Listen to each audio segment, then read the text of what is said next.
ठीक है बेटा, अब से पहले आपका आईसीटी हिंदी मीडियम में कंप्लीट हो चुका है। अब इंग्लिश मीडियम में थोड़ा सा रिवाइज होगा आपका, क्योंकि कुछ बच्चे जो इंग्लिश मीडियम वाले हैं वो थोड़ा सा कह रहे हैं कि अच्छे तरीके से ये करानी है।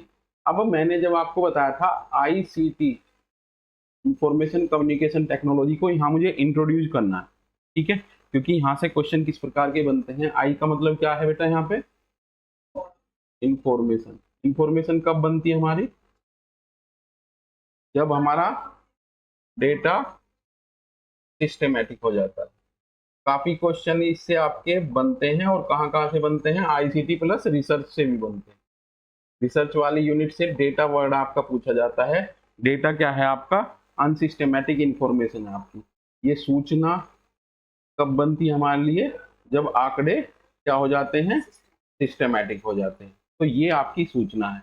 अब ये आप क्यों पढ़ते हैं, सबसे पहले तो आपको इस चीज पे फोकस करना है कि सूचना और संचार तकनीकी क्यों पढ़ रहे हैं आप, क्योंकि हायर एजुकेशन में आप इसे पढ़ रहे हो, क्योंकि टेक्नोलॉजी आज एजुकेशन का एक इम्पोर्टेंट पार्ट है। जब हम सामाजिक संरचना की बात करते हैं, जिस लाइफ में आज जी रहे हैं आप, सोशल स्ट्रक्चर को मैं कोरिलेट करूंगा। हर बार यही मेथड आपसे पूछा जाएगा हर यूनिट में। ये व्यक्ति है और ये आज की सामाजिक संरचना है। इस समय में क्या क्या सामाजिक संरचना में बदलाव हुए हैं, तो हमारे सराउंडिंग में सब चीजें बदल गई हैं। कोविड के बाद में तो और तेजी से हमारी इंफॉर्मेशन कम्युनिकेशन टेक्नोलॉजी खूब तरीके से बदली है। आप जब प्रोफेसर बनने जा रहे हैं तो इंफॉर्मेशन कम्युनिकेशन टेक्नोलॉजी के बारे में आप वेल नोन होने चाहिए। ये यूनिट आपकी किससे रिलेटेड है, यूनिट 4 से रिलेटेड है, और यूनिट 4 है आपकी कम्युनिकेशन की, जो इसका सेकंड वर्ड है, सी फॉर कम्युनिकेशन। पहले एक क्वेश्चन पूछा जाता था आईसीटी में, सी क्या रिफ्लेक्ट करता है, तो कम्युनिकेशन को रिफ्लेक्ट करता है। इसका मतलब होता है संचार।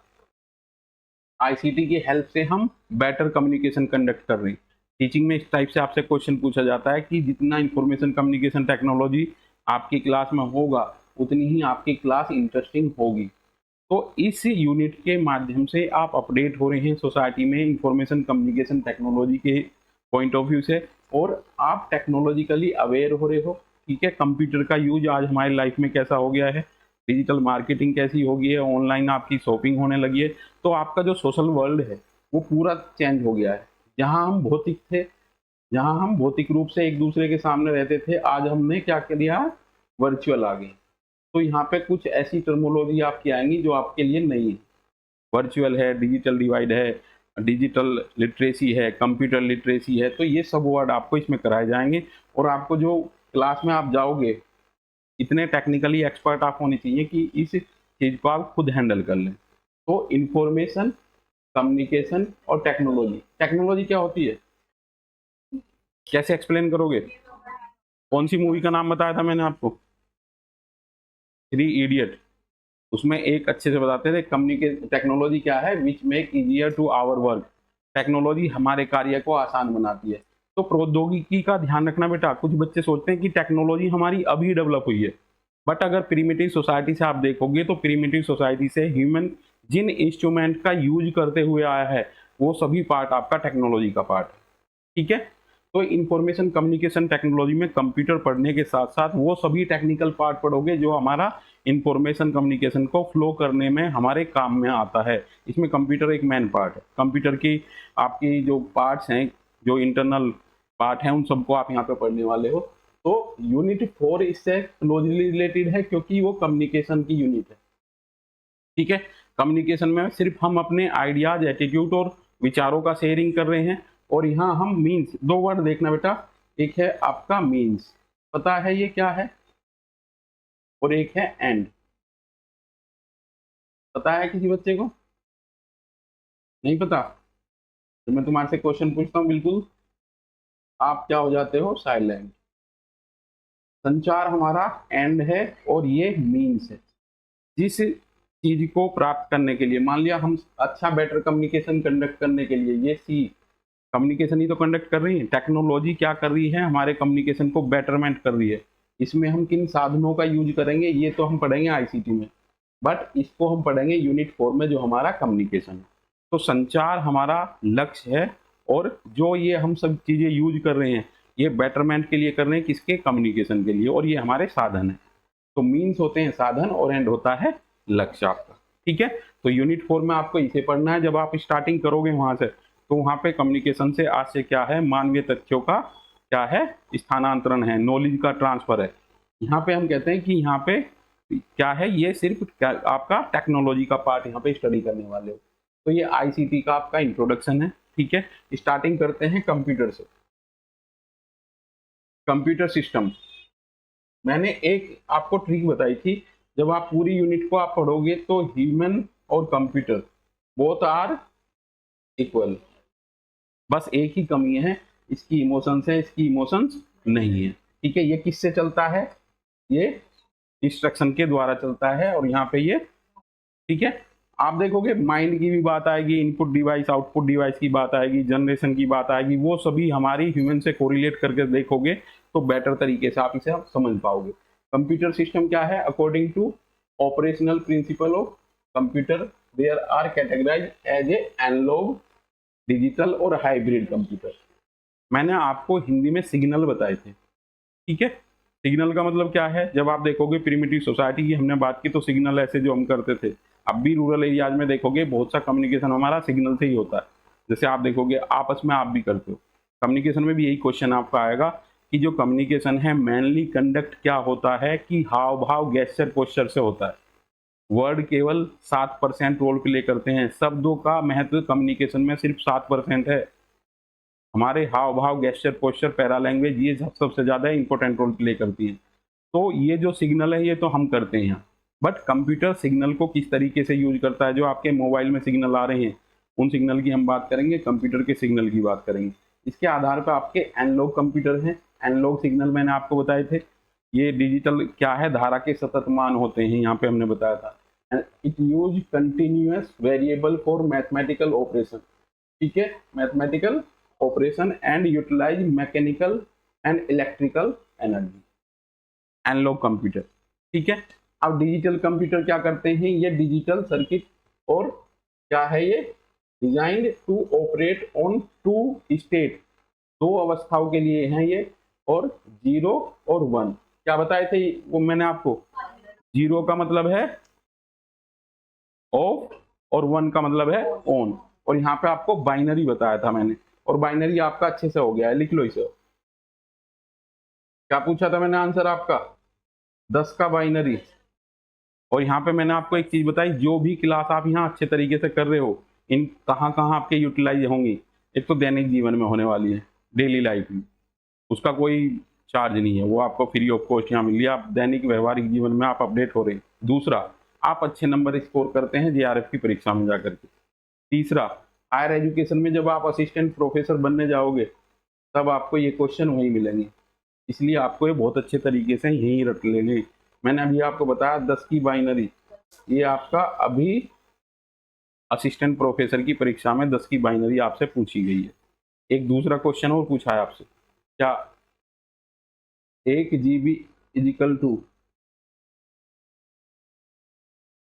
1 GB में कितने MB होते हैं, 1024। अब आपके दो क्वेश्चन यहीं से पूछ लिए गए, और मैं आपको एक कैलकुलेशन बताता हूं कि एक क्वेश्चन असिस्टेंट प्रोफेसर की परीक्षा में 2 लाख का है। ध्यान रखना, 2 लाख का है, मैं प्रूव करूंगा इसे बाद में। ठीक है बेटा, कंप्यूटर आपका एनालॉग हो गया, डिजिटल हो गया, हाइब्रिड कंप्यूटर में इन दोनों के कैरेक्टर मिलते हैं।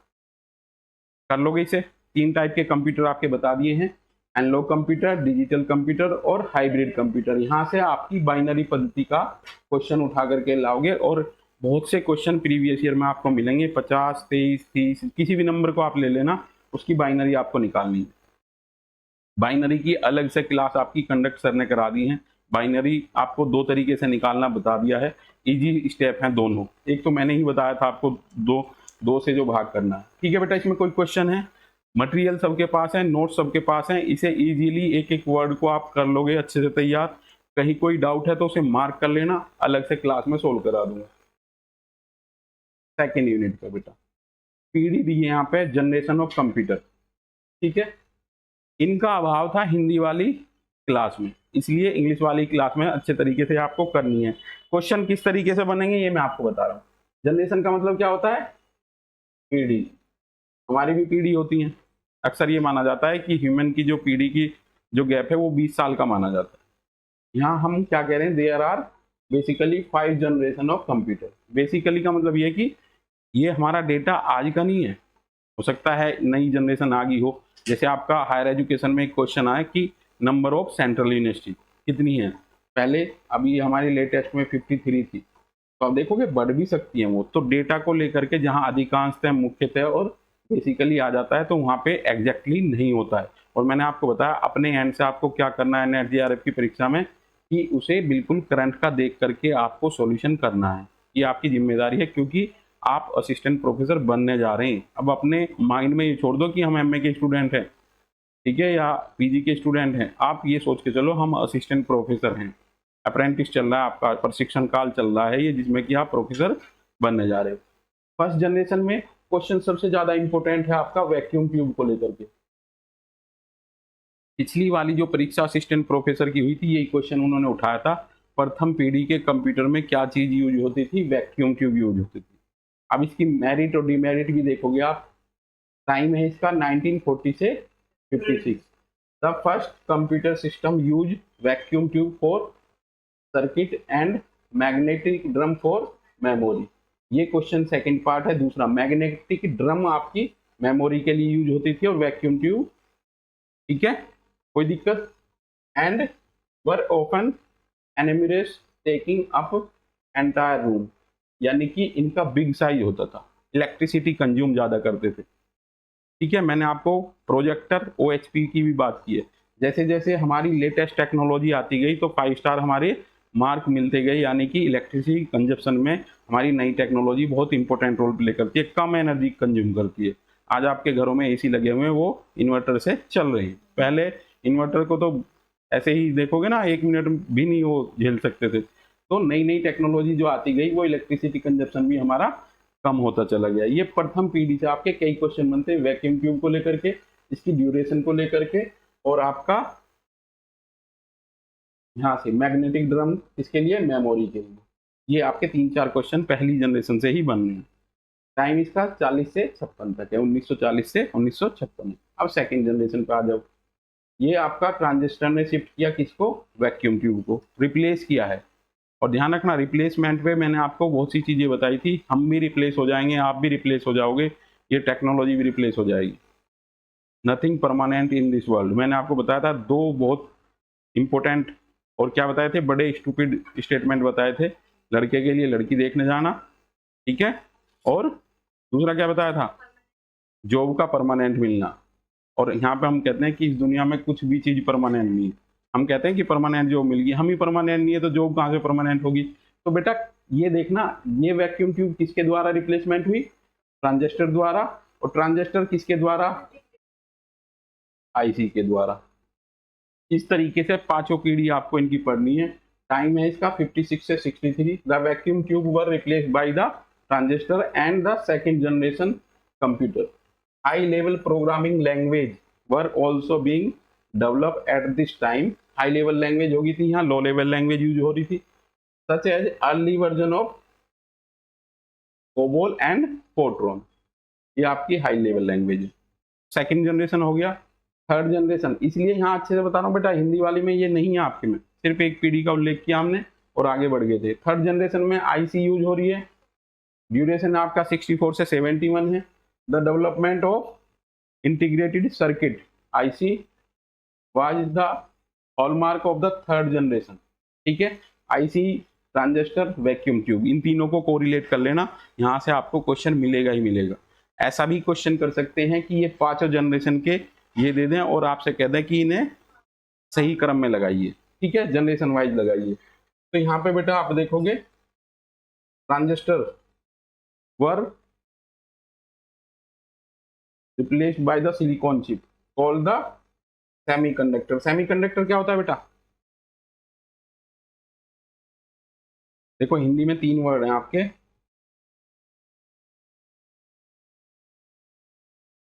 चालक,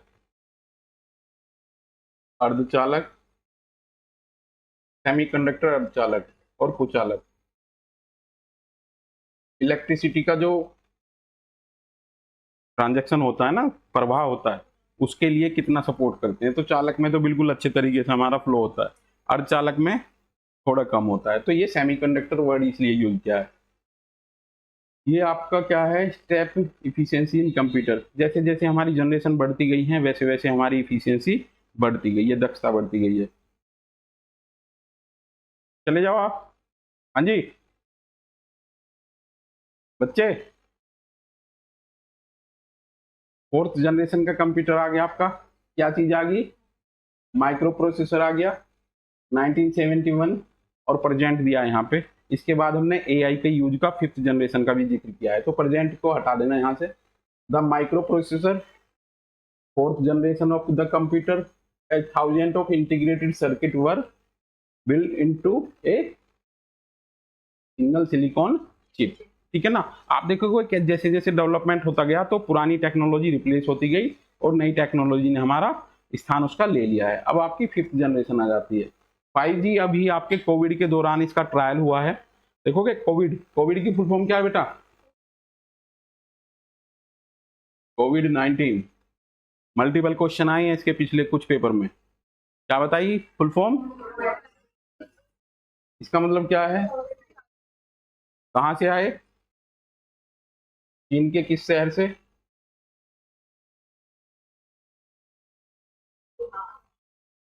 ओरिजिन कैसे हुआ इसका, चमगादड़ से। इसकी दो थ्योरी है बेटा। देखो चाहे HIV का ले लो चाहे इसका ले लो, दो थ्योरी है आपकी सिद्धांत, थ्योरी ऑफ ओरिजिन। एक है बायोलॉजिकल थ्योरी। बायोलॉजिकल थ्योरी कहती है कि ये लैब में डेवलप किया गया क्योंकि ये स्ट्रॉन्ग था पहले से, इसकी एग्जिस्टेंस पहले से ही है, बट ये स्ट्रॉन्ग था और बायो वॉर के तरीके से इसे यूज किया गया। एक नेचुरल थ्योरी ये कहती है कि वहाँ चमगादड़ खाया गया और चमगादड़ से ये ह्यूमन में आया और ह्यूमन से ट्रांसमिट होकर के ये सभी में फैला। तो ये जो थ्योरी है आपकी। कोविड-19 पे बहुत क्वेश्चन आपके 2020 से 23 तक आए हैं और इसमें पूरा पैराग्राफ भी आपका आया है कोविड को लेकर के। और कोविड से हमारे यहाँ पे एक क्वेश्चन आया, अभी मैं आपको बताता हूँ कि सेवा उद्योग और कृषि। देखो इम्पैक्ट हुआ कोविड का, लॉकडाउन लगा, इसके फायदे भी हुए नुकसान भी हुए, नुकसान ज़्यादा हुए फायदे कम हुए। नेचर को फायदा हुआ क्योंकि मैंने आपको इससे पहले आपको एनवायरमेंट यूनिट पढ़ाई है। जैसे जैसे व्यक्ति विकास करता गया एनवायरमेंटल पोल्यूशन होता गया, एनवायरमेंटल डिग्रेडेशन होता गया, हमने नेचर का दोहन करके डेवलपमेंट किया है। ठीक है। अब ये क्वेश्चन इस तरीके से जनरेट हुआ कि कोविड का किस सेक्टर में सबसे ज्यादा प्रभाव पड़ा, उसको ऑप्ट करो, उसके बाद कम और उसके बाद सबसे कम। तो एग्रीकल्चर पे तो सबसे कम पड़ेगा क्योंकि आप देखोगे ग्रामीण क्षेत्र में तो ज्यादा लॉकडाउन की जरूरत पड़ी भी नहीं, ना लोगों की डेथ हुई। ध्यान रखना इसमें उन लोगों की डेथ ज्यादा हुई जो आपके AC वगैरह यूज कर रहे थे। सेवा क्षेत्र में सबसे ज्यादा है, उद्योग में उससे कम है और कृषि में सबसे कम है। तो हाँ उसमें उद्योग बता रखा है, बट ये क्वेश्चन हमारा मॉडिफाइड किया है आयोग ने। सेवा क्षेत्र इसमें आपका उन्होंने पहले लिया है। आंसर की बाद में आइए ना, तो हमें ये था कि सेवा क्षेत्र शायद सेकंड पे होगा, उद्योग ज्यादा होगा क्योंकि इसमें लेबर देखोगे ना, एक आता है फुट ल्यूज लेबर। क्या होती है फुट ल्यूज लेबर,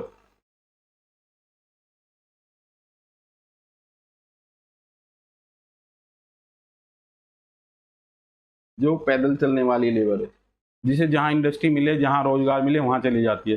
तो उद्योगों में सबसे ज्यादा इफेक्ट इसलिए पड़ा कि ये लेबर सबसे ज्यादा अपने गांव चलेगी, घर पे चलेगी, माइग्रेंट होगी। ठीक है बेटा। तो ये इस टाइप से क्वेश्चन आपके कोविड से भी पूछे गए हैं। फिफ्थ जनरेशन कोविड के दौरान लॉन्च हुआ और आप देखोगे, इसलिए तो रिसर्च करते हैं कि क्या था और हमने क्या माना। हम कोविड को ब्लेम किए गए और ये जो रेडिएशन इससे निकली है, जो हमारी तरंगियां निकली हैं, उनसे सबसे ज्यादा इफेक्ट हुआ। और आप देखोगे बर्ड्स को सबसे ज्यादा नुकसान इसी में ही हुआ। बहुत से पक्षियों की मौत सुबह हुई मिलती थी, आज देखोगे सबसे ज्यादा इफेक्ट उन्हीं को ही मिल रहा है। तो फिफ्थ जनरेशन का है आपका ये। ठीक है। इसमें बेटा क्या होता है यूज, AI, आर्टिफिशियल इंटेलिजेंसी। ठीक है। आर्टिफिशियल इंटेलिजेंसी से आपके यहाँ से बहुत क्वेश्चन बनते हैं हर यूनिट में लगभग। आपसे पूछ लेंगे इवोल्यूशन ऑफ टेक्नोलॉजी। ठीक है। प्रौद्योगिकी का उद्विकास, तो सबसे बाद में AI आएगा आपका। AI का यूज अब हर जगह हो रहा है। AI ह्यूमन की इंटेलिजेंसी को रिप्लेस कर रही है और मैं आपको बताऊंगा कि इसके इफेक्ट जो हैं आने वाले 5 साल बाद आप देखोगे कि ये बेनिफिशियल रही है या इसके नुकसान हुए हैं। क्योंकि कोई भी चीज जब आती है तो उसका हम एकदम से मूल्यांकन नहीं कर सकते। एक वर्ड आपने सुना होगा, ग्लोबलाइजेशन। क्या है ग्लोबलाइजेशन? फिर से बताओ।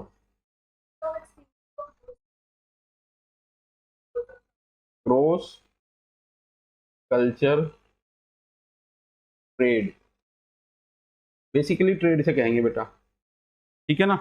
आप देखोगे कब आया भारत में, कब लागू हुआ है? जब पीवी नरसिम्हा राव आपके प्राइम मिनिस्टर थे और मनमोहन सिंह वित्त मंत्री थे। 91 में आपका ये हमने प्रक्रिया अडेप्ट की है, एक्सेप्ट किया है ग्लोबलाइजेशन की प्रक्रिया को। बहुत सेमिनार आपके हायर एजुकेशन इंस्टीट्यूशन में हुए, क्या इफेक्ट होगा, तो इसके पॉजिटिव और नेगेटिव दोनों इफेक्ट ही देखने को मिले, बट पॉजिटिव ज़्यादा देखने को मिले हैं, क्योंकि जो पहुंच है किसकी, मनी की, पैसे की, वो सब तक पहुंची है, डेवलपमेंट हुआ है, ठीक है ना। बट एक चीज और है कि जो गरीब और अमीर के बीच की खाई है, डिस्टेंस है, वो बढ़ी है, ठीक है। बट इसमें एक कहाँ पे गलत साबित हुए, जो सोशियोलॉजी में जब सेमिनार होती थी उस टाइम पे, तो ये कहा जाता था कि जो लोग हैं वो इतने गरीब हो जाएंगे कि उनके पास खाने को पैसे नहीं होंगे और मैनुअल लेबर नहीं मिलेगा। बट आज आप देखोगे कि जो पढ़ा लिखा बच्चा है, पढ़ा लिखा व्यक्ति है, उसका लेबर कम है और मैनुअल लेबर आपका महंगा हो गया है। तो ये इफेक्ट हमारा क्या हुआ कि हम एज्यूम करते हैं, हाइपोथेसिस बनाते हैं कि ऐसा होगा, बट वो हुआ थोड़ा दूसरे उसमें है। तो ये क्या है, आर्टिफिशियल इंटेलिजेंसी क्या कर रही है, रिप्लेस कर देगी किसको, ह्यूमन को। और इससे क्या होगा, एक बहुत बड़े स्केल पे बहुत पढ़ा लिखा एक प्रबुद्ध वर्ग जो है वो बेरोजगार हो जाएगा, क्योंकि यहाँ पे उसकी जरूरत ही नहीं पड़ेगी, ठीक है बेटा। तो ये आपकी 5 जनरेशन है कंप्यूटर की, इससे आपके बहुत क्वेश्चन बनने वाले हैं जो मैंने हाईलाइट किए हैं। फिर भी अगर आप जब घर पे रीड आउट करोगे, आपको कोई वर्ड ऐसा लगे जो समझ में ना आए, तो यहाँ डिस्कस कर लेना। नेक्स्ट चलते हैं बेटा, इसमें एनाटॉमी ऑफ कंप्यूटर, बहुत अच्छा पार्ट है ये। अभी मैंने आपको बताया कंप्यूटर एंड ह्यूमन,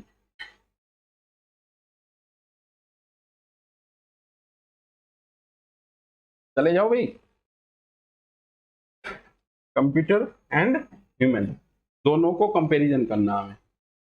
अब बेटा क्या करते हैं, हम इनटेक करते हैं और आउटपुट भी होता है, क्योंकि हमारी बॉडी है, बॉडी में इनटेक भी करेंगे, आउटपुट भी होगा। बहुत सा पोल्यूशन तो हम अपशिष्ट पदार्थ जो है ह्यूमन का सबसे बड़ा वो है। तो यहाँ पे आपका लास्ट में एक वर्ड आएगा कि जैसा आप देखना चाहते हो टेक्नोलॉजी आपको वही देती है। ऐसे ही मैंने आपको एक कंक्लूडिंग वे में एक बताया था, नियति भेद नहीं करती, जो लेती है वो देती है। आज अखबार में बहुत खबरें ऐसी थी जो मैं आपको भेजता, पर मैंने भेजी नहीं, मगर सुबह सुबह नेगेटिव खबर क्या भेजी। बीटेक किए हुए 23 साल का बच्चा एग्रीकल्चर भी कर रहा था, साथ में पेस्टिसाइड का छिड़काव कर रहा था और उसकी डेथ होगी ड्यू टू पेस्टिसाइड। जो पेस्टिसाइड वो छिड़क रहा था अपने खेत में, वो इतना हार्मफुल था कि उसकी वहीं डेथ होगी। और देखोगे उसके जैसे पॉइजन वाले सिम्टम हैं, वो सिम्टम उसमें देखने को मिले। उसके जो नौकर ने उसे उठा करके हॉस्पिटलाइज किया है और उसकी डेथ होगी। पेस्टिसाइड हम सोयल में मिला रहे हैं, सोयल पोल्यूशन हो रहा है, यहाँ से ही हमारा अनाज आ रहा है, अनाज हम खा रहे हैं और ये हमारी बॉडी में जा रहा है और बॉडी में कैंसर हो रहा है। तो जो क्या हमने नेचर को दिया वो नेचर ने हमें वापस दिया है, ठीक है। तो ये सारी चीजें बेटा क्या हैं, कंप्यूटर के लिए हैं। कंप्यूटर क्या करता है, input, input technology allow people to other technology to enter the data into a computer. Computer को इंस्ट्रक्शन जिन चीजों से हम देते हैं वो क्या कहलाता है, इनपुट डिवाइस कहलाती है। ध्यान रखना, डिवाइस, डिवाइस क्या बताया था बेटा मैंने,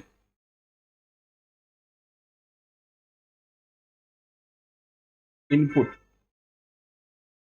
जो कंप्यूटर को इंस्ट्रक्शन देती है। अब ये कंप्यूटर क्या करता है, डेटा को प्रोसेस करता है, सिस्टमेटिक करता है और फिर ये आउटपुट डिवाइस के माध्यम से हमें प्रोसेस्ड माल आउटपुट, आउटपुट के रूप में हमें देता है, ठीक है। जो हम इसे देंगे वही हमें रिटर्न करेगा, बस सिस्टमेटिक करके करेगा। ऐसे ही ह्यूमन बॉडी है, जो हम खाएंगे, ठीक है ना, जैसा हम खाएंगे वैसा ही हमारा मन होगा। यहाँ पे आपका वर्धा एजुकेशन को मैं कोट करूंगा। गांधी जी कहते थे कि अगर हमारा बच्चा इंग्लिश में पढ़ेगा तो उसमें स्वदेशी भावना नहीं आएगी। इसलिए मैकाले मिनट्स कब आया आपका, कब आया बेटा, 1835। और इसका स्थान रिप्लेस किसने किया, वर्धा एजुकेशन ने। कब किया, वेरी गुड, 1900। और मैं यहाँ पे कहता हूँ प्लस 102, इसमें साल जोड़ दोगे तो ये आपका आ जाएगा। सन याद करने का, एक मेमोराइज करने का एक तरीका ये है कि इसमें ईयर जोड़ दो। तो 1835 में मैकाले मिनट्स आई, जिसमें कि एजुकेशन का स्वरूप चेंज किया। कोई भी कमीशन हो, कोई भी कमेटी हो जो चेंज करती है एजुकेशन सिस्टम को, क्योंकि ह्यूमन क्या है, ह्यूमन इस सराउंडिंग में रह रहा है। नमस्ते जी। जो भी इसे यहाँ से मिलेगा यही इसकी नेचर डिसाइड होगी, कैसा ही उसे चीजें दो। आप देखोगे ना, हम सब लोग, जो उस दिन जिक्र चल रहा था, personality is equal to environment multiple genetic factor. हम सब लोग जब इस दुनिया में आते हैं तो बिल्कुल कोरा कागज होते हैं। हमें कौन सिखाती है, सोसाइटी सिखाती है। सिखाने के इस प्रोसेस को हम बोलते हैं सोशलाइजेशन। लिख लेना बेटा इसे, सोशलाइजेशन। और किसी को अगर पता ना हो तो एक लाइन में लिख लेना, socialization is life long learning process. Birth से लेके डेथ तक सीखने की प्रक्रिया को हम सोशलाइजेशन कहते हैं, और ये सोशलाइजेशन हमारी पर्सनालिटी बिल्डअप करता है। ठीक है, तो आप देखोगे ना, यहाँ पे आपका इनपुट डिवाइस के माध्यम से हम कंप्यूटर को इंस्ट्रक्शन देते हैं। कंप्यूटर में डेटा क्या करते हैं, एंटर कर रहे हैं, ठीक है। और आउटपुट डिवाइस के माध्यम से हमें डेटा वो वापस मिलता है। इनपुट डिवाइस से आपके बहुत क्वेश्चन हुए हैं, और यहाँ पे इसी पेपर में एक एग्जाम में आया था bar code reader. Bar code reader क्या है, तो वह है आपकी इनपुट डिवाइस। अब यहाँ से आपके क्वेश्चन बनते हैं, एग्जाम्पल कीबोर्ड, माउस, ठीक है, pointing stick, track ball, touch pad, ये सारी चीजें जो है आपकी क्या है, इनपुट डिवाइस के रूप में कार्य करती हैं। और यहीं से ही आपका नेट जेआरएफ की परीक्षा में क्वेश्चन पूछा जाता है। जैसे असिस्टेंट प्रो, कितना सिंपल है। बार कोड रीडर क्या है, इनपुट डिवाइस है या आउटपुट डिवाइस है, ठीक है ना। 3 क्वेश्चन तुम्हारे यहीं पे हो गए। एक बाइनरी हो गया, 10 की बाइनरी, एक आपका गीगाबाइट का पूछ लिया है कितने एमबी होते हैं, ठीक है, और तीसरा इनपुट डिवाइस। तो आईसीटी में से 3 क्वेश्चन यहीं पे मिल गया आपको, और यही क्वेश्चन आपको नेट जेआरएफ में मिलते हैं। Output generated by computer can be transmitted into the user via several output device and media. These device include monitor, printer, plotter and voice. इसमें आपका क्या है, अब थोड़ा सा यहाँ सोचने की बात है। जो प्रिंटर है हमारा आउटपुट डिवाइस है, बट प्रिंटर में अब आपका स्कैनर भी आने लगा है। अगर स्कैन कर रहे हैं तो वो इनपुट डिवाइस भी हो सकता है। अब जैसे टच स्क्रीन है, टच स्क्रीन से हम इनपुट भी कर रहे हैं और आउटपुट भी कर रहे हैं। तो यहाँ आपको ध्यान रखना है, ये आपकी एनाटॉमी ऑफ कंप्यूटर है। इसके बाद आता है आपका सीपीयू।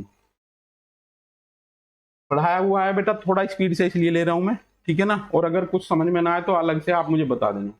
सीपीयू क्या है आपका, ह्यूमन का माइंड है। अब आपका नेट जेआरएफ के सिलेबस पे आ जाओ।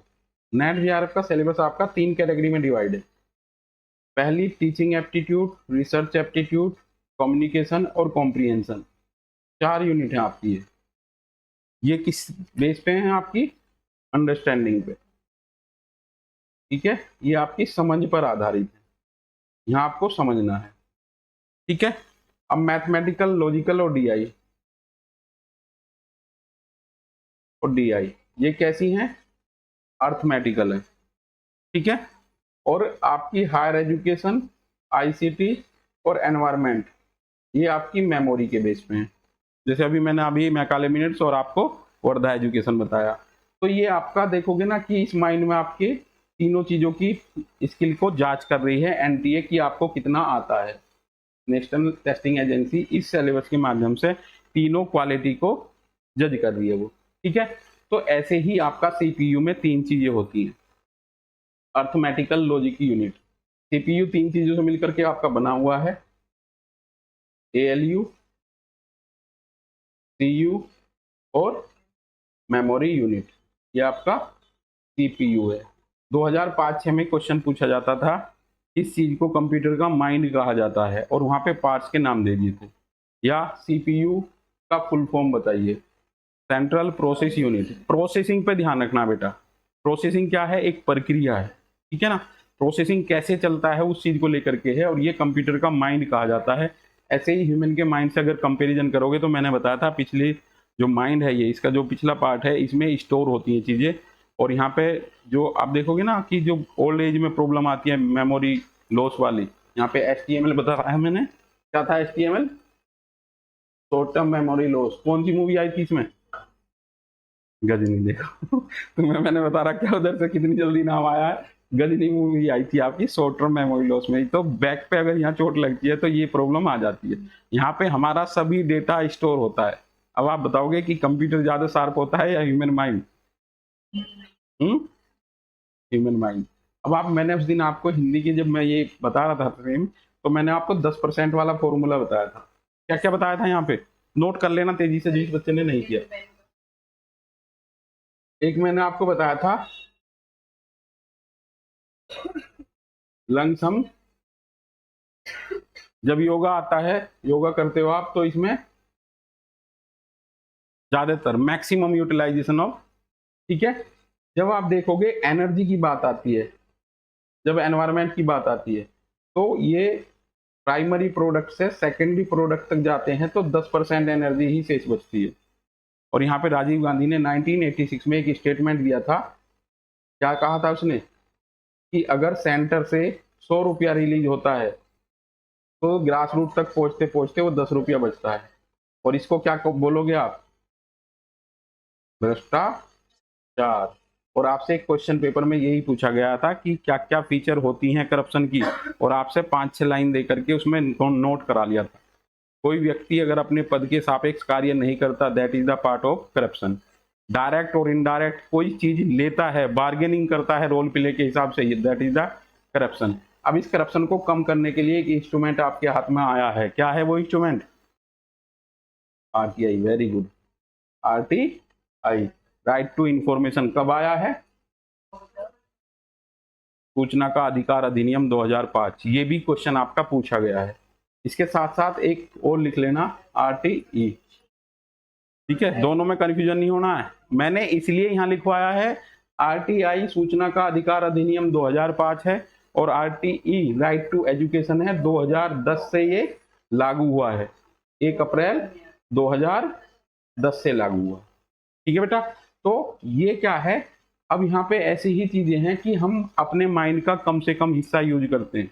इसलिए आप देखोगे ना, एक स्टेटमेंट मोटिवेशनल स्पीकर कहते हैं, करत करत अभ्यास के जड़मती हो सुजान, रस्सी आवत जावत है पत्थर पड़त निशान, प्रैक्टिस मेक परफेक्शन। प्रैक्टिस करोगे तो माइंड का यूज करोगे, और जिस माइंड का यूज आप 10% कर रहे हो, उसका मैक्सिमम यूटिलाइजेशन होने लगेगा। और जितना 100% है, 100% का तो हम यूज करते ही नहीं है, ठीक है ना। बट मैक्सिमम जितना यूज करोगे उतना ही आपका माइंड शार्प होता चला जाएगा। तो ये बहुत लंबा फॉर्मूला है। आप देखोगे जो चीजें हमारे पास होती हैं, जैसे आपका फोन है, आप फोन का 10% भी यूज नहीं करते, बस एक ही कर रहे हैं वो यूज, और नहीं कर रहा कोई भी यूज। तो 10% का मतलब ये कि आपके फोन में इतनी फीचर दी हुई हैं, पावर पॉइंट बनाना, किस तरीके से चीजें यूज करनी है, वो सब है। बस हम क्या करते हैं, फोन आया, सुन लिया, काट दिया और रख दिया। Camera, reels, Insta, YouTube, Facebook, यही देख रहे हैं।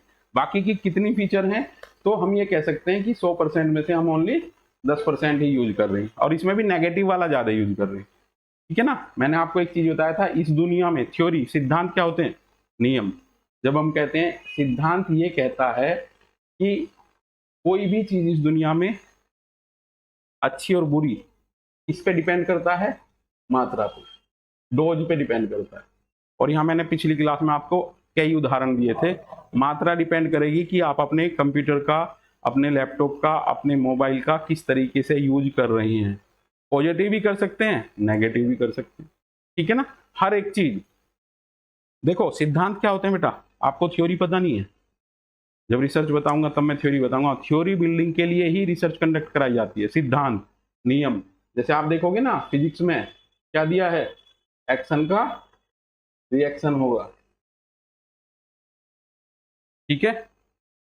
सोशल साइंस में ये तो यहाँ फिजिक्स में कहेंगे 100% एक्शन का रिएक्शन होगा, 100% सही है, बट सोशल साइंस में जो थ्योरी है उनमें एक कमी है, 100% नहीं है, यहाँ पे गुंजाइश होती है, चेंजेबल है, क्योंकि सोशल स्ट्रक्चर हमारी चेंज हो रही है, ठीक है ना। तो ये क्या है, थ्योरी ऐसी होती है जिसे हम यूनिवर्सलाइज कर सकते हैं। तो थ्योरी बिल्डिंग इस तरीके से होती है बेटा, ठीक है। वापिस आ जाओ, सीपीयू के 3 पार्ट हैं आपके, एएलयू अर्थमेटिक लॉजिक यूनिट, इसमें फोकस जो किया गया है अर्थमेटिक, क्या करता है ये, arithmetic and logic unit CPU is responsible for the all arithmetic operation like addition, subscription, multiplication and division, ठीक है बेटा, एंड लॉजिकल ऑपरेशन। एएलयू समझ गया आप, चलें आगे। देखो जो आपको साइड में ये क्वेश्चन कराए हैं ये बहुत इंपॉर्टेंट है, ये किसी यूनिट पर्टिकुलर से विशेष संबंधित नहीं है, बट इन्हें आप अच्छे तरीके से नोट करते चले जाना, इनसे अक्सर क्वेश्चन पूछे जाते हैं। सीयू कंट्रोल यूनिट है, control unit is the responsible for the controlling the transfer of the data and instruction among the unit of computer, ठीक है, कर लोगे इसे।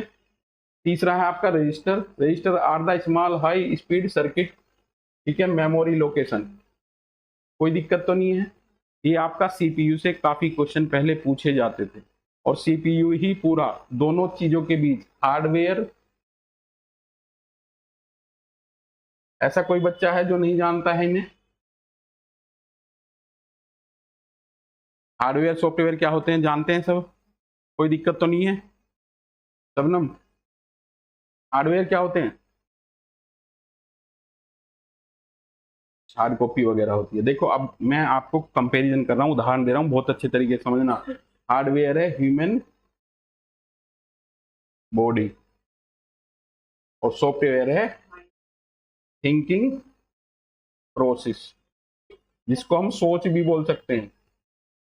तो ये दोनों से मिलकर के आपका ह्यूमन बना है। ऐसे ही कंप्यूटर में आपका, कंप्यूटर के जो पार्ट्स हैं जो हमें दिखाई देते हैं, जिसे टचेबल है, जिनका हम मेजरमेंट कर सकते हैं, जिसे हम देख सकते हैं कि कैसे बने हुए हैं, that is the part of hardware. जैसे आपसे कहते हैं कि हार्ड कॉपी भी नोट्स हैं सर, हाँ जी है, सॉफ्ट कॉपी है, हाँ वो अमूर्त हैं, वो दिखाई नहीं दे रहे, तो सॉफ्टवेयर ये है आपका।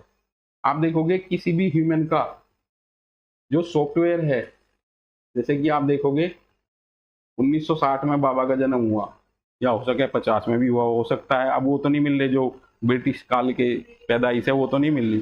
तो इनका सॉफ्टवेयर क्या है, थिंकिंग प्रोसेस है, थॉट प्रोसेस है किस तरीके का। बाबा को देखो, कह दोगे 100 रुपये दे दो बाबा चीज लाऊं, 100 रुपये की लाएगा भाई, भाई तुम नहीं, हमें गांव में रहने देने को, तुम तो 100 रुपये तो ऐसे ही खा जाओगे, ठीक है। अब एक बच्चा 500 रुपये मांगता है जो आपका 2020 में पैदा हुआ है,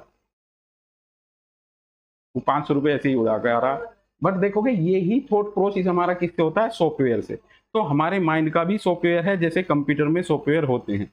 जैसे जैसे जनरेशन गुजरती गई तो सॉफ्टवेयर हमारा चेंज होता गया है, ठीक है बेटा। तो ये आपके 3 यूनिट पार्ट हैं आपके सीपीयू के, एएलयू, कंट्रोल यूनिट और रजिस्टर, कर लोगे याद बेटा। बस बड़ा एग्जाम्पल दिया था मैंने पिछली क्लास में आपको, बस क्या होती है, data is stored and as a unit of 8 byte, BIT stand for binary digit। मैंने आपको एक चीज बताई थी, जब मेमोरी आप याद करोगे, आगे मैंने टेबल लेके आया हूं मैं, वो मेमोरी की जब हम बात करेंगे तो कैरेक्टर रिकॉग्निशन के आधार पर मेमोरी को हम बिल्डअप करते हैं। अगर देखोगे ना पूरा जो हमारे अंदर नॉलेज है वो कैसे हुई है, 2 वर्ड लिख लेना बेटा, एनालिसिस एंड सिंथेसिस। बताएगा कोई बच्चा,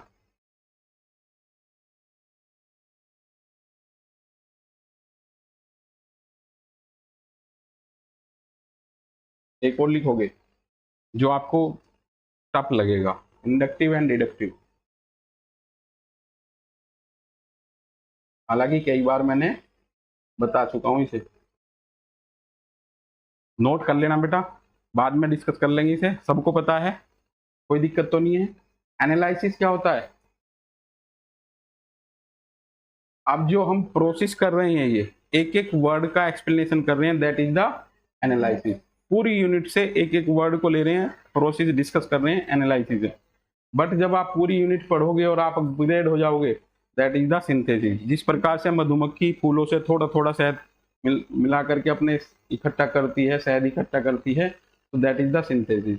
तो ये जो प्रोसेस है ये आपका टीचिंग एप्टीट्यूड में या नॉलेज एक्वायर करने में भी हमारे वर्ड यूज हो सकते हैं। ध्यान रखना, शब्द जो है उसका कोई मायना नहीं है, मायना किसका है? स्थान का, वो किस स्थान पर यूज किया गया है। और इसे वर्ड को देख लेना, सेल, कितने अर्थ निकलेंगे। फिजिक्स में अलग है, ठीक है, बॉटनी में, बायोलॉजी में अलग है, ह्यूमन बॉडी में अलग है, ठीक है।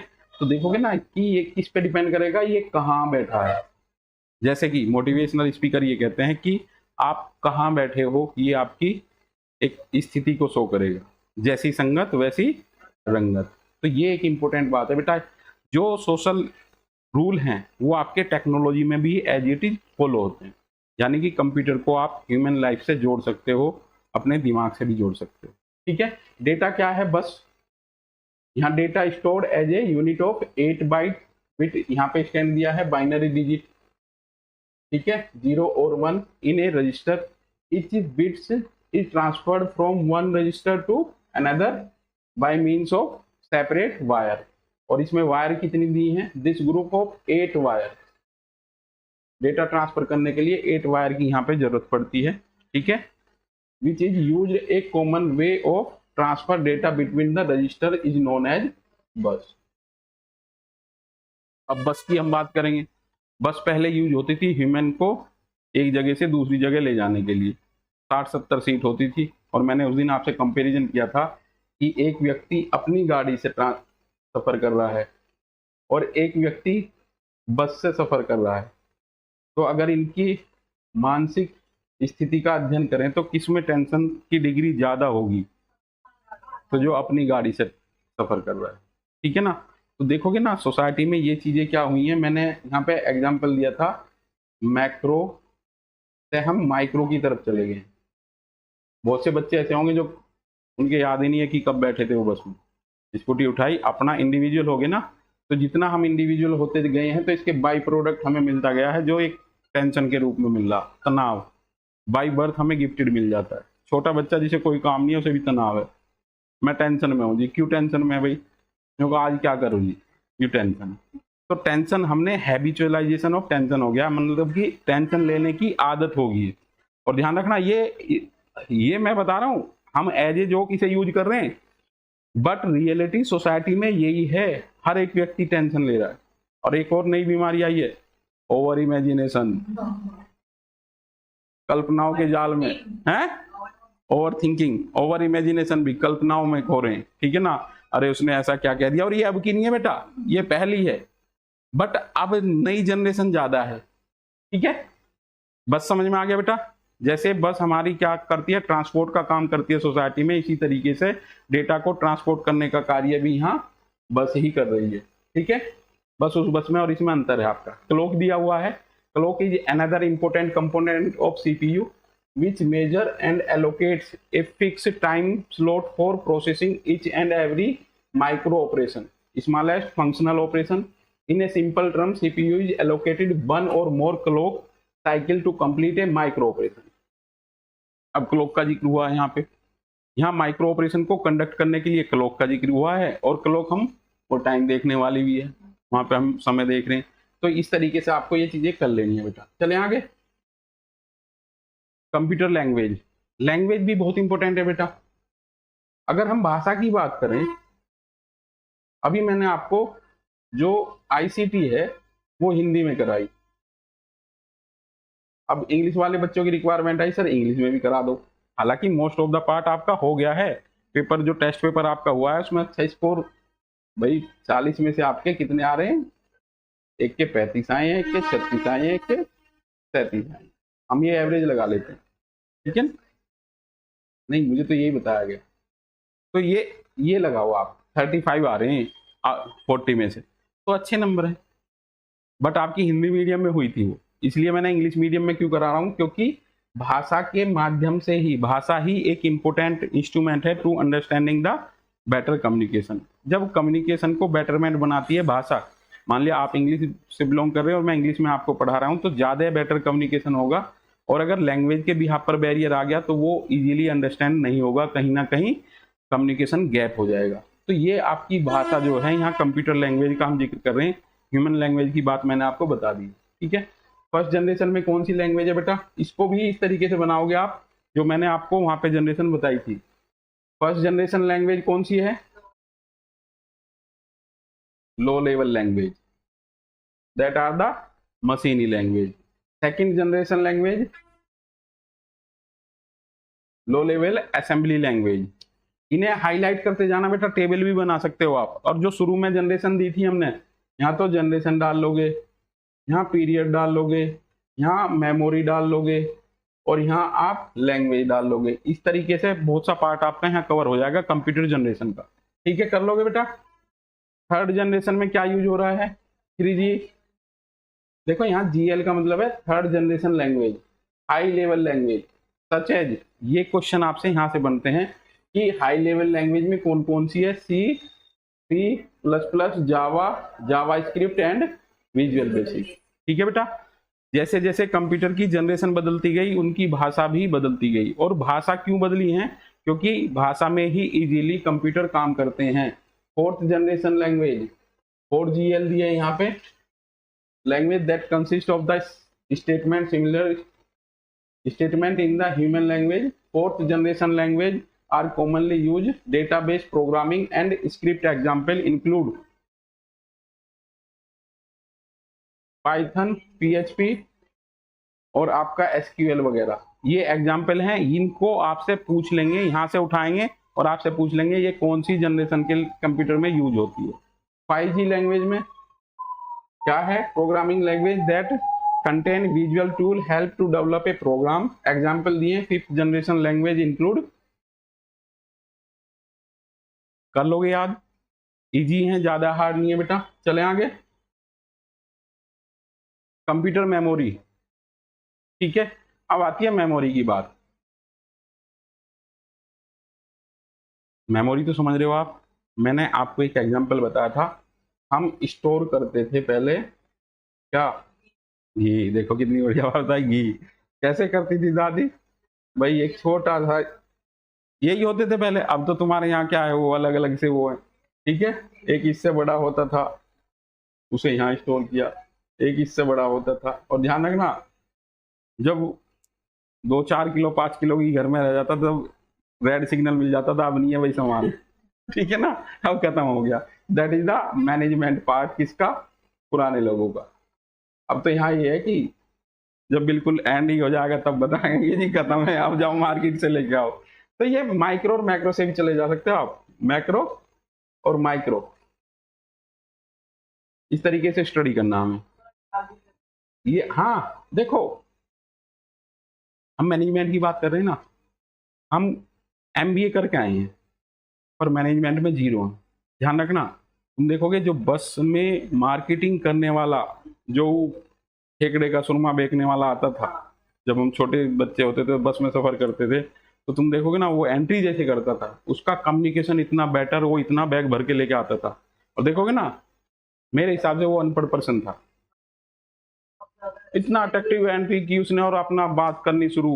और देखोगे ना, एक प्रोडक्ट नहीं रखता था वो, 3 प्रोडक्ट रखता था, सुरमा रखता था, बाम रखता था और तीसरी और चीज रखता था। और किस तरीके से वो माइंड मेकअप करता था, तो वो MBA वाले जो भी डॉक्टरेट भी किए हुए हैं वो सब फेल थे।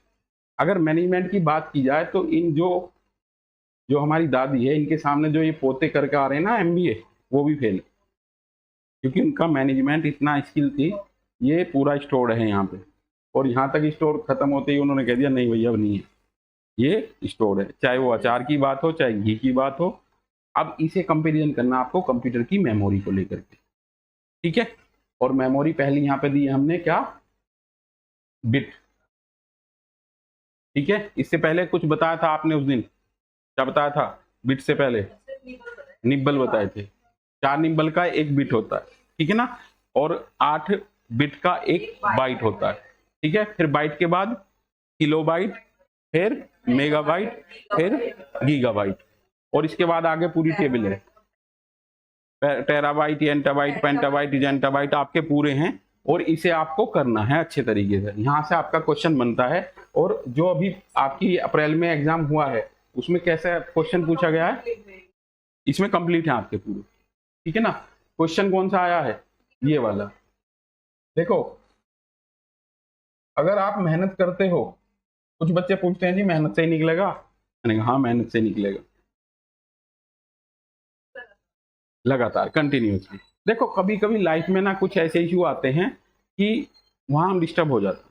और सबसे प्रायोरिटी, जैसे पढ़ने की बात करें, भाई हेल्थ है आपकी, क्योंकि हेल्थ को ऐसे तो इनवाइट नहीं किया गया कि भाई कोई चीज हमने इनवाइट की कि भाई आप आओ। तो उसमें क्या है कि कुछ इश्यू ऐसे हैं जो इससे भी ज्यादा प्रायोरिटी पे, आपकी फैमिली है, आपका स्वास्थ्य है। तो कभी जब वहां दिक्कत आती है तो फिर डिस्टर्ब तो हो ही जाती है। तो बेटा ये क्वेश्चन आपका गीगाबाइट, ये क्वेश्चन अभी आपकी 16 अप्रैल की असिस्टेंट प्रोफेसर की परीक्षा हुई है, उसमें ये क्वेश्चन आपसे पूछा गया है। 1 GB इजिकल टू, ठीक है ना। कितना सिंपल क्वेश्चन है, अगर आप इन्हें अच्छे तरीके से करोगे तो असिस्टेंट प्रो कुछ भी पूछ सकता है। पर मैं एग्जांपल ये दे रहा हूं आपको कि 3 क्वेश्चन मैंने आपको आईसीटी से यही बता दिए जो आपके इस असिस्टेंट प्रोफेसर की परीक्षा में पूछे गए हैं। और ये जो पेपर है आपका, ये आपके वो 30 क्वेश्चन भी तैयार कराएगा जो आपसे पूछे जाएंगे असिस्टेंट प्रोफेसर की परीक्षा में, ठीक है ना। 70 क्वेश्चन आपके मेन सब्जेक्ट से और 30 क्वेश्चन आपके इस पार्ट से हैं जो पेपर 1 का है। इसीलिए आपको इसे लॉन्ग टर्म के लिए करना है, ये नहीं करना कि हमारा JRF निकल जाओ बस, हमें मतलब नहीं है इससे। ये आपके फॉरएवर काम आने वाला है। इसके साथ साथ जब आप पढ़ाने जाओगे क्लास में और आपसे बच्चे क्वेश्चन पुटअप करेंगे तो यही आपको वहाँ काम आएगा। इसी की पूरी टेबल बना के आपको टेराबाइट, पेंटाबाइट, एक्साबाइट, जेंटाबाइट और एंटाबाइट यहाँ तक आपको कर लेना है, ठीक है बेटा। इसके में एक आगे चल करके एक टेबल है और वो आपके कैरेक्टर के बिहाफ पे है, वर्ड के बिहाफ पे है कि कितने शब्द उसमें आते हैं, 4 शब्द मिलके क्या बनाते हैं। तो पूरी डिटेल आपकी यहाँ पे हाँ है मेमोरी के बिहाफ पर। बताओ शिवानी, प्राइमरी स्टोरेज और सेकेंडरी स्टोरेज शाम को आपको ऑनलाइन क्लास मिलेगी, मैं ग्रुप में डाल दूंगा। सभी बच्चे जो व्हाट्सएप का चैनल बनाया है उसको फॉलो कर लो, क्योंकि जो भी न्यूज है मैं उस पर ही दूंगा, ठीक है। और ये क्लास आपकी यहीं तक है। 4 या 5 क्लास में पूरी PPT आपकी इंग्लिश मीडियम की हो जाएगी। हिंदी मीडियम की क्लास ऑलरेडी चैनल पे आपकी पड़ी हुई है। जो भी बच्चे तैयारी कर रहे हैं अच्छे तरीके से इन्हें देख लेंगे तो आपका ICT कंप्लीट हो जाएगा।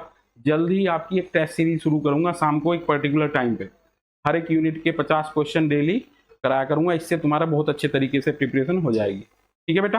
कल मिलते हैं क्लास में।